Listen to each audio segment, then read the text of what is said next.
Today's paper is Complex Safety Mechanisms Require Interoperability and Automation for Validation and Naturally Closer. Abstract. The race to autonomous mobility among the automobile manufacturers is driving the evolution of the underlying semiconductors. As a result, semiconductor technologies are moving toward higher densities and lower operating voltages, and this migration is increasing the sensitivity to random hardware failure.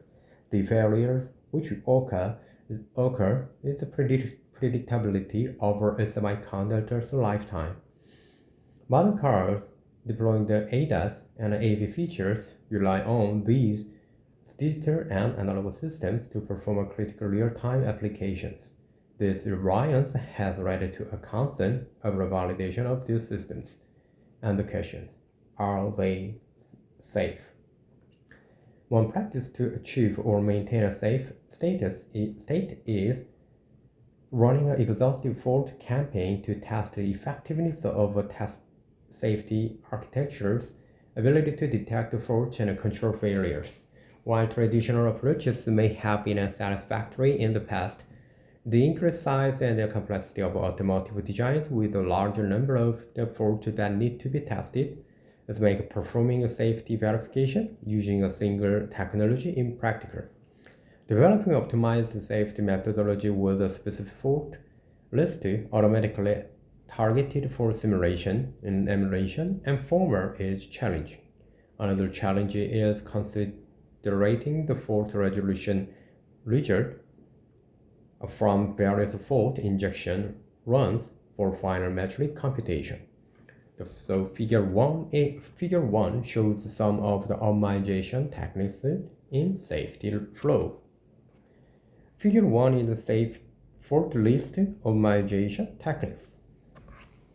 So in this paper, we will discuss the detailed functional safety methodology. We used this application using an SOC level automotive test case, and we will show how our methodology produces a scalable, efficient safety workflow using optimization techniques for fault injection using former simulation and emulation verification engines. Introduction. There are several approaches to achieving or maintaining a safe state for safety architectures. The traditional approach to achieve a safe design is by running an exhaustive fault campaign to test the effectiveness of a safety architecture abilities to detect faults or control failures. While an exhaustive approach may have been satisfactory in the past, the increased size and complexity of automotive design, along with a large number of faults that need to be analyzed, so make it impractical to perform exhaustive and safety verification using a single technology. So we address this challenge by describing the optimizations used today in the analysis and validation phases of the safety workflow for safety architectures. Chapter 2 is safety analysis. The achieving safety for semiconductor systems is defined by ISO 26262 standard, which addresses the needs of the electrical and electrical systems within the road vehicles. So part 5 of the standard, which focuses on product development at the hardware level, states how hardware architectures need to be evaluated against the requirement for fault handling by ensuring the probabilities of the random hardware failures are rigorously analyzed and quantified as via set of the objective metric. The standard uses automotive safety integrity level (ASIL) as the risk classification system to be defined the level of the safety for road vehicles. ASIL is used to measure safety for systems and semiconductors, and ASIL metrics are assigned to a component and subcomponent that are safety rated in a semiconductor design. The ASIL uses several metrics to analyze and quantify and qualify the safeness of the design, such as failure in time (FIT) and diagnostic coverage (DC), and a single point failure metric (SPFM), and the latent fault metric LFM, and the probabilistic metric for random hardware failures PMHF. See the table in more. See table 1 for metric definitions. Okay, metric.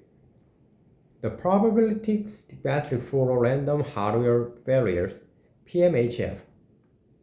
Definition: the PMHF is a determination of the target value, which describes measurement for the probability regarding the random hardware failure, summary of all possible features, a single point, and latent. Failures in time, FIT. The FIT rate of the device's number of failures can be expected in 1 billion device hours of operation. DC. Diagnostic coverage as a measurement of the effectiveness of diagnostics or safety mechanisms in the design. It expresses the systematic capability of the safety mechanism and is measured by driving the failures and detected controlled by the safety mechanisms by the total failures in the system. SPFM, single point fault metric, reflects the coverage provided by safety mechanisms for single point faults, and residual faults, and the hardware architecture is sufficient. LFM, the latent fault metric, reveals whether the coverage by safety mechanisms for the latent faults in the hardware architecture is sufficient. Table 1 is definition of ACL matrix. Determining the level of the design safety comes down to validating the effectiveness of the safety mechanisms in the safety critical system by determining the coverage achieved for SPFM. So ACL determining the highest level of coverage is an SPFM of greater than or equal to 99% defined as ACD. See Table 2 for ACL target for SPFM. Table 2 is the ACL derivations of the target SPFM value. Chapter 3. Optimizing the safety workflow. Optimizing the safety workflow is challenging. One approach to optimization is using the EDA analysis tool during the analysis phase to validate the expert adjustment and compute the ACL metric through the structural analysis that provide accurate metrics. By using an analysis tool on RTL blocks as soon as they are available, verification and safety engineers can get an indication of the issues in the safety architecture earlier in the safety workflow. Thus getting as much safety testing done early at the RTL reduces the time spent in the fault simulation, which is resource intensive and time consuming and relies on the good stimulus, and optimizes the entire safety workflow by lowering overall project cost and accelerating time to certification. An exhaustive fault campaign, or determining the percentage of fault that will turn into failures for all nodes in the design, is a daunting task. This means that injecting tens of thousands to millions of faults into hundreds of tests, simulating them to their output, and comparing the result of the thousands of millions of nodes in the design. So the fault list optimization techniques can help address this challenge. Fault list optimization can include adoption of techniques such as safety mechanisms, aware faults, fault collapsing, identifying faults that won't propagate, and statistically random sampling, and architecture vulnerability factors. So the formal techniques are so powerful method for determining the testability of faults by verifying, for example, if there is a physical connection between the fault location and the observation points, if the signals that drive the fault node allow activation of the fault, if the fault could be observable in at least one stroke of the design. So the fault list can be further optimized for a specific engine used for fault injection. Fault injection engines used in the safety workflow can include former, simulation, and emulation. Each engine has a specific benefits and can reduce the overall fault injection time when used together in a safety window. Safety workflow. Table 3 is a high-level guide to the benefits of former, simulation, and emulation for fault injection. Former, exhaustive, and smart. No test bench required. Optimized for fault classification of test safety mechanisms. Simulation, concurrent and parallel fault injection. Best for blocks and smaller IPs. Optimized for hardware and software test libraries. Emulation, fast. Large SoCs, software-driven designs, and optimized for end-to-end hardware safety mechanisms. Table 3. Benefits of former, simulation, and emulation for fault injection. Chapter 4. Automated fault injection flow. ISO 26262. Chapter 11 explained the fault classification at the semiconductor component level can be achieved by combining former, simulation, and emulation techniques. One of the biggest challenges is to make this methodology efficient and automated with respect to fault generation, choosing the classification techniques, fault injection and former, and combining the final metric results. Figure 2 shows our execution methodology as a 3-step flow for overall efficiency, resulting in the reduced time to final metrics. The Figure 2 is a 3-step workflow for efficient fault injection. Step 1 is generated the optimized fault list. Using fault optimization method such as fault collapsing for redundant faults and helps create an optimum fault list. Fault list optimization analysis should be done on each node with respect to all the safety mechanisms protecting the design. A failure modes and effect analysis FMEA can help create an optimized fault list for each failure mode FM of the design, while excluding all faults that are non-safety critical and do not violate the safety goal. This approach of the bucketing fault list of the FMs helps automate the next step, which is fault injection. Step 2. Fault injection and classification. The goal of the fault injection is to exercise the random injection of faults and validate the effectiveness of the safety mechanisms. After faults are injected, they may propagate and can violate the safety goal. If the safety goal is violated, and the system should verify whether this violation was detected by a safety mechanism or not. So ISO 26262 defines the fault classification following fault injection as follows: single point fault SPF, residual fault RF, main point fault latent MPFL, and multi-point fault detected MPFD, and safe fault SF. So the faults which are safety related but do not have any protection from safety mechanisms are directly deemed as SPFs. For the remaining faults and their categorization, we will be using common former, simulation, and emulation techniques. Using former analysis, former technology can be used to before and after fault simulation to quickly identify and eliminate non-propagatable faults with the intent of reducing simulation and debug time.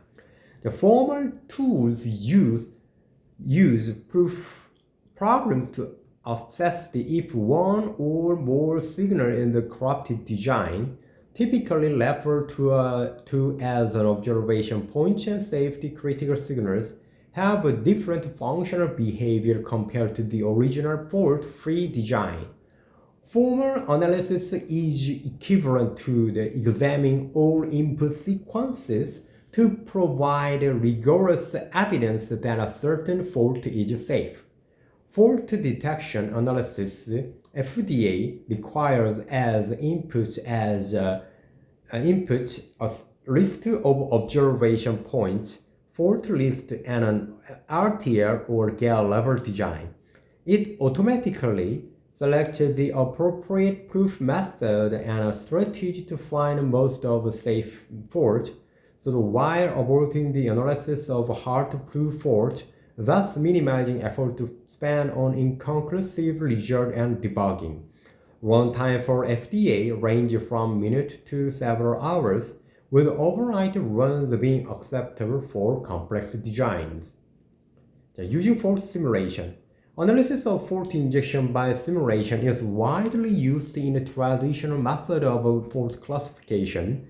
The Kaleidoscope fault simulator analyzes the RTL or GAL levels designs based on a given time inputs and inject fault to simulate a fault behavior. The effect that a fault causes in the design is determined by comparing the behavior of the design with and without faults. It creates a good simulation that captures the fault-free behavior of the design. The values from good simulation are stored for reference. The fault injection with alarms and observation points as inputs. The faults are injected with stimulus and the fault simulator record both if the fault fires the alarm and if the fault is observed. For each fault in the fault list where the faulty behavior is simulated, the observation points are compared against the reference values generated during the good simulation. The fault simulator classifies and updates the result into fault database with attributes. Using emulation. Fault emulation with the Veloce fault app is required under conditions where safety mechanism complexity makes runtime too lengthy for fault simulation. Software safety mechanisms that require full chip SoC and a full software stacks to effectively achieve fault campaign closure are key targets for emulation. During synthesis, the emulator maintains a one-to-one gate mapping of RTL and netlist with the simulation. This step allows for net and memory element name reference consistency between the various backend execution engines. Stimulus vectors are also mapped and executed in the same one-to-one fashion, providing efficiency across engine debug. Figure 2. Fault resolution update after fault injection. Step 3 is generating the metric report. The final step of this methodology is to consolidate the result from former fault simulation and fault emulation to produce the overall safety matrix. The fault classification and the bucketing of the faults are used for calculating the ACE metric, such as SPFM, LFM, and PMHF, and needed for the failure nodes and affected diagnostic analysis, FMEDA. So the figure 3, efficient 3 steps workflow with a common database. So while these 3 steps are independent in execution, they need to be integrated to reduce the overall execution time. We achieved this integration and efficiency through a highly configurable common database. The common database supports directly reading the specific fault node per failure mode using an optimal technique for the fault injection, and then updating the fault resolution to calculate the FMEDA matrix. Chapter 5. Experiment on automotive SoC. In the experimental work we did for this paper, we used an SoC design with approximately 3 million gates And we used both simulation and emulation fault injection engines to efficiently complete the fault campaigns for final metrics. Doing formal analysis is our next step as part of finishing the overall fault injection on this automotive SoC. The figure 4 is a high-level block representation of the automotive SoC. This highlighted block safety island is focused on this section of the paper. The figure 4 is automotive SoC top block diagram. Figure 5 is a representation of the safety island block from figure 4. The color-coded areas show where simulation and emulation and formal engines were used for fault injection and fault classification. Fault injection using a simulation was time and resource consuming for CPU, core, and cache memory blocks. These blocks were targeted for launching a fault injection with the emulation engine for efficiency. The CPU core is protected by a software test library STL, and the cache memory is protected by ECC, as shown in figure 5. The bus interface requires end-to-end protection, where the fault injection with the simulation was determined to be efficient. The fault management unit was not part of this experiment, so the fault injection for the fault management unit will be completed using formal technology as your next step.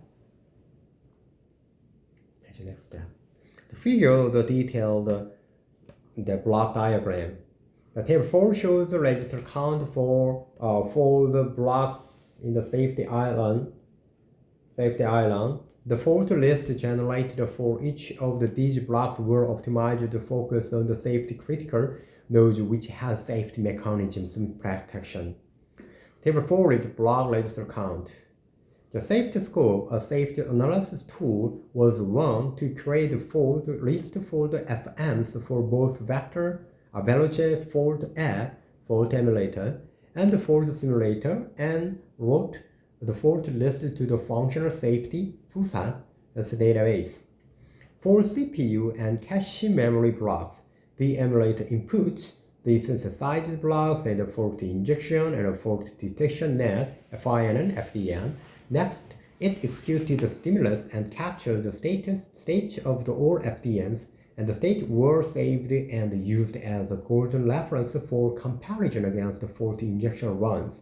For each fault listed in the omijed fault list, the faulty behavior was emulated, and the FDN were as compared against the reference values generated during the goal time, and the results were classified and updated in the fault database with attributes. Figure 6 is CPU cluster, sourced from the Cortex R52. For each of the subparts shown in the block diagram, we generated optimized fault list using the analysis engine. The fault lists are saved and into individual sessions in the FuSa database. We use the statistical random sampling on the overall fault to generate random samples from the FuSa database. In the next section, we will discuss in detail of taking one such random samples all the way and through the fault injection using emulation. However, for this particular to completely close on the fault injection, we processed an impulse. Table 5 detected a fault by safety mechanisms. Table 6 is the result for the injection in CPU and cache memory. The above table shows that the overall fault distribution for total faults in line with the fault distribution of random sampled fault.